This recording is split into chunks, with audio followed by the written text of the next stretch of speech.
Hello, my friends, and welcome back to strategy number 3 on mastering the art of communication, unlocking the secrets to powerful connections, or how to become a powerful communicator, whichever way you want to look at it. Today, in the third strategy, I'm going to share with you a fundamental, foundational component of mastering communication. In strategy number 1, we spoke about getting clear on your why. Why is it meaningful to you to become a compelling, engaging, influential communicator? Strategy 2, we covered how it's so meaningful to become an active listener as part of your communication. Listening on multiple levels. If you missed those 2 trainings, go back and please listen before you pick up on this one. And today we are going to focus on strategy number 3, which is all about nonverbal cues and how to use nonverbal cues to convey emotions, attitudes, intentions, and create a deeper connection with your audience, whether one-on-one or one-to-many. Are you ready? Let's go. Let's do this. All right. So let's talk about nonverbal cues. What do I mean by that? Nonverbal cues, many of you already know, are your facial expressions, whether you're smiling or whether you're very serious and somber. Your body language. Are you open or are you closed? Are you sitting with your arms crossed when you're sitting in a meeting or when you're having a conversation with a significant other in your family?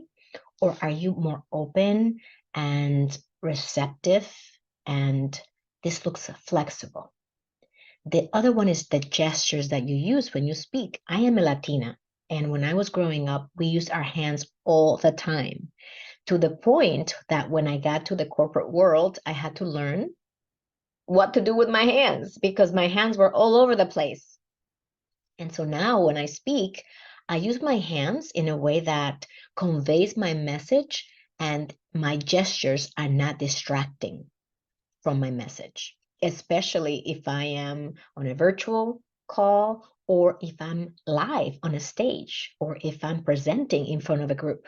It's extremely important to practice so you can get used to what to do with your hands. If you don't have a microphone or if you're at a podium with a microphone, what can you do with your hands so that it looks very natural when you use them? And the last piece of the nonverbal cues is your tone of voice. So let's break this down and let's talk about the different things that you can do around these components of communication. By harnessing the power of nonverbal cues, we can create stronger connections with others and improve our communication skills. So let's talk about expressions and body language. So the number one thing is to maintain eye contact. It's sometimes a little scary when someone's just staring at you 100% of the time. So let's not do that. However, keeping eye contact with the person that you're communicating with your audience as you are speaking and kind of working the room without it looking like your windshield wipers is going to be a way in which you connect with your audience. That eye contact is going to emit trust, it's going to show authenticity, it's going to show care. So that is all about eye contact. And I'm sure many of you have already heard about keeping eye contact, especially during interviews or when you are having a conversation with someone that you want to let them know, I care about what we're speaking about. The flip side of that is true too. If you don't really care, you may actually not keep eye contact and look someplace else, which kind of tells the person who you're speaking with that you're kind of dismissing them, that it's not that important to you, right? How do you feel when somebody doesn't give you eye contact? So, depending on what your message is, let's make sure that you keep eye contact with the person that you're speaking with. The second part of the body language is, as I mentioned, having an open posture and mirroring, in some cases, the other person's gestures. This creates a sense of connection and builds rapport. Now, a lot of people who are in sales may actually do this really well, where they literally mirror the body language of the people that they're speaking with. You may not do this necessarily. However, the posturing, the ensuring that your shoulders are back, that you are open to the conversation, that you are a willing participant in the conversation is extremely important to build that rapport, to build that trust between you and the other individuals involved in the communication. And then let's talk about tone. Paying attention to the tone of our voice is also crucial, and it can convey that we are enthusiastic, that we are sincere, or that we are indifferent. And in some cases, our tone would be one of energy, like, hey, I can't believe we met. I'm so excited to meet you. How are things going? How is that project going? What's going on with you? Let's catch up. That's a very enthusiastic tone versus one of, oh, hi, Ginny, what's going on? How you doing? Right? Kind of like blah. So it's up to you how you want to come across. So from today forward, as it relates to improving your communication skills, how can you improve on these nonverbal cues? Let's talk about that. So first of all, be mindful of your facial expressions. When I began my career, I was also somebody who could not have a poker face. If I was listening to someone and I disagreed with what they were saying, it was all over my face because I would literally make a face about what they were saying, like, ah, like I don't believe that. My eyes would twitch, my mouth would go up, and I would make facial expressions that would absolutely tell exactly what I was thinking. So be mindful of your facial expressions. Show interest and empathy through your smile, your nods. Your eyebrows are raised when you have a question. Maybe you furrow when you also have a question in your mind. However, be aware of any unintentional frowns or raised eyebrows that might undermine your intent. Okay, so if you are looking for a specific feedback, make sure that your facial expressions are going to be aligned with the message and with the result that you're looking for from your audience. The second part is pay attention to your body language. Stand or sit with an open and relaxed manner while avoiding crossed arms or defensive postures. This signals approachability and openness to conversation from your end. And as I mentioned already, gesture naturally. Use your hands and your arms to complement your words, but avoid excessive or distracting movements that could detract from your message. And that is something that you only get good at by practicing. How do you practice? You can record yourself reading a paragraph. You can record yourself saying a couple of sentences and notice how your facial expressions, how your body language, how your gestures, and the tone of your voice is during those couple of sentences that you read and record yourself. You can do that through Zoom. If you have Zoom, you can do it through your camera on your phone and just record a video of yourself reading those sentences and play it back and see what happens. And the last piece is your tone.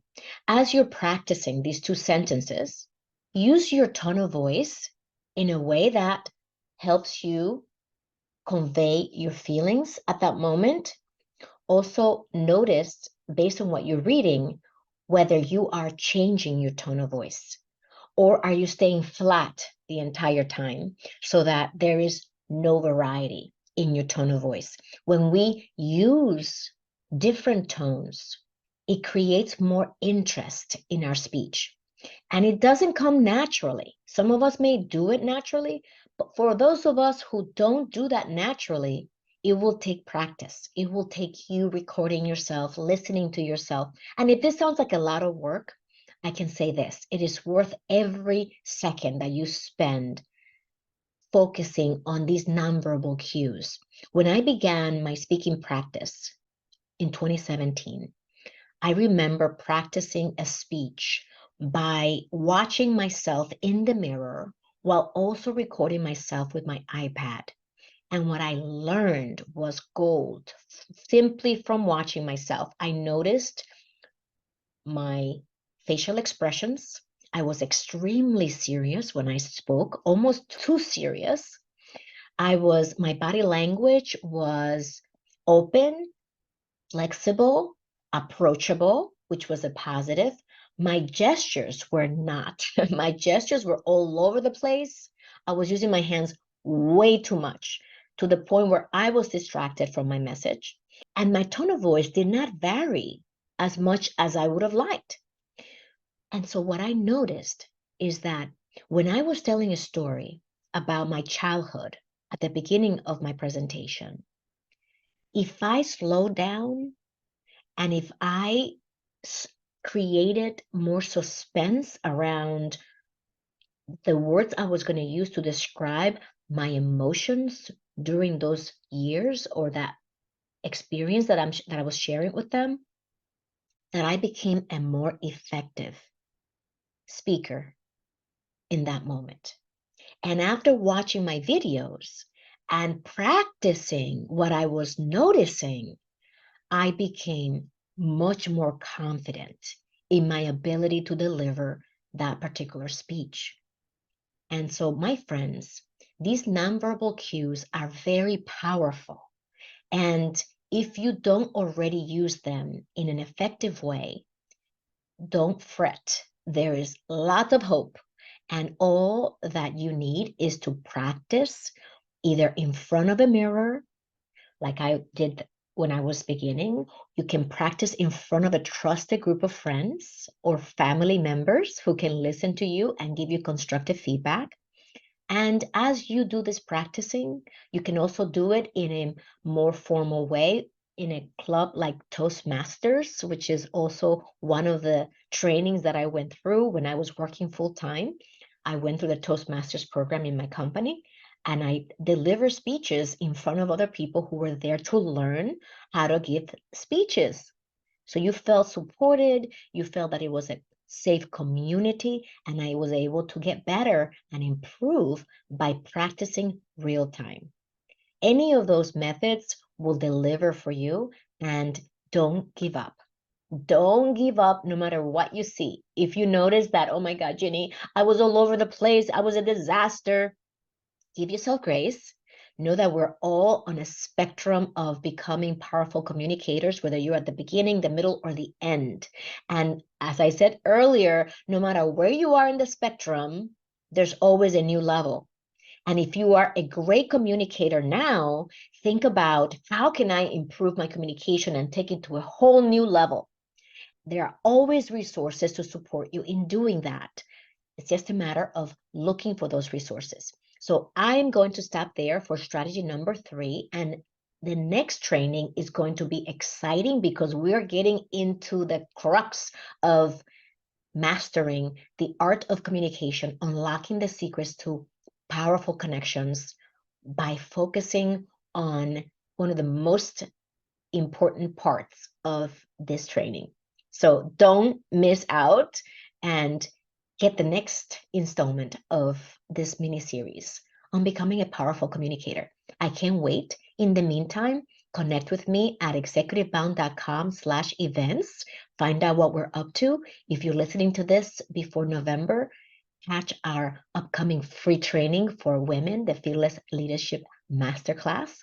And if you also want to connect with me individually, you can go to callwithginny.com. Live with purpose, live with joy.